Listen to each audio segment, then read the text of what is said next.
आखिर भगवान भोलेनाथ के ऊपर क्यों गिराई जाती है बूंद बूंद जलधारा और क्या होते हैं इसके लाभ, आइए जानते हैं सब कुछ। भगवान भोलेनाथ के भक्तों की कमी नहीं है। अक्सर शिवालयों में यह देखा भी जाता है, जहां भगवान भोलेनाथ को खुश करने के लिए उनके भक्त तरह तरह के जतन करते रहते हैं।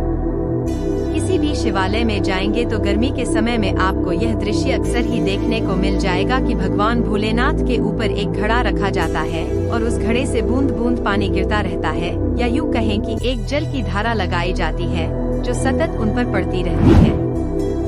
आखिर गर्मी के समय में ऐसा क्यों किया जाता है? क्या है इसके पीछे का रहस्य? क्या होते हैं इसके फायदे? कब से कब तक करना चाहिए और क्या है इसका विधान? जानिए। गर्मी के समय में ऐसे करें भोलेनाथ को खुश। अगर आप शिव भक्त हैं और भगवान भोलेनाथ को खुश करना चाहते हैं, तो गर्मी के समय में ऐसा करके आप भगवान भोलेनाथ को प्रसन्न कर सकते हैं। ज्योतिषाचार्य पंडित सुशील शुक्ला शास्त्री बताते हैं कि गर्मी के समय में यह विधान है कि अक्षय तृतीया के दिन से और भीमसेनी एकादशी तक शिव जी के ऊपर एक घड़ा स्थापित करके बूंद बूंद पानी गिराया जाता है।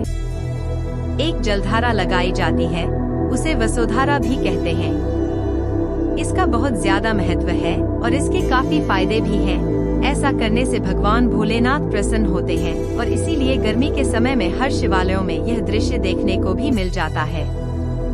क्यों किया जाता है ऐसा? क्या होता है फायदा? भगवान भोलेनाथ के ऊपर घड़ा स्थापित करके दिन भर बूंद बूंद पानी गिराया जाता है या वसुधारा लगाई जाती है। इसके पीछे का रहस्य बताते हुए ज्योतिषाचार्य पंडित सुशील शुक्ला शास्त्री बताते हैं कि शास्त्रों में, विशेषकर शिव पुराण में ये वर्णन है कि जो व्यक्ति शिव जी के ऊपर घड़े में जल भरकर के शिव जी के ऊपर वसुधारा लगाते हैं, शिव जी के ऊपर बूंद बूंद पानी की धार लगाते हैं, उसके घर में खूब सुख समृद्धि मिलती है। शास्त्रों में वर्णन है कि जब समुद्र मंथन हुआ था, उस समय 14 रत्नों में से एक विष भी निकला था। उस विष को शिवजी पान कर गए थे और विष का प्रभाव गर्मी में बहुत ज्यादा होता है। इसका प्रभाव मस्तिष्क में भी रहता है। शिवजी के ऊपर गर्मी का काफी प्रभाव होने के कारण शिवजी काफी क्रोधित भी हो जाते हैं, जिसे हलाहल के रूप में कहा जाता है। इसलिए क्रोध की शांति हो, मन मस्तिष्क और शरीर उनका ठंडा हो, इसलिए ऐसा किया जाता है। जो व्यक्ति घड़े का दान करते हैं, जो घड़े में छेद करके जल भर के शिव जी के ऊपर उसे स्थापित करते हैं और बूंद बूंद करके जलधार लगाते हैं, उनके ऊपर विशेष शिव जी की कृपा होती है। शिव जी प्रसन्न होते हैं और उनके पूरे परिवार की रक्षा होती है। उनके सारे बिगड़े कार्य बनते हैं। ऐसा न करने पर होता है ये नुकसान।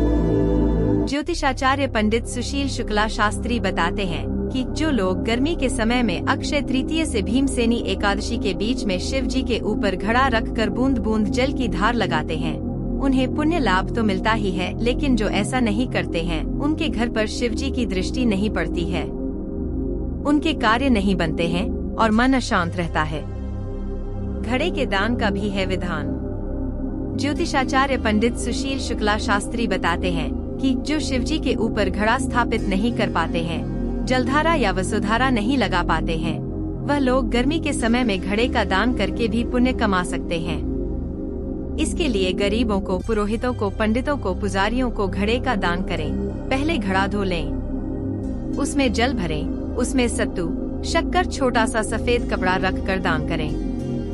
यह भी शास्त्रों में वर्णित है कि जो प्याऊ लगाते हैं, गरीबों को, प्यासे को पानी पिलाते हैं, शिवजी की कृपा उन पर बनी रहती है और उन्हें 1000 अश्वमेघ यज्ञ करने के बराबर का पुण्य लाभ मिलता है।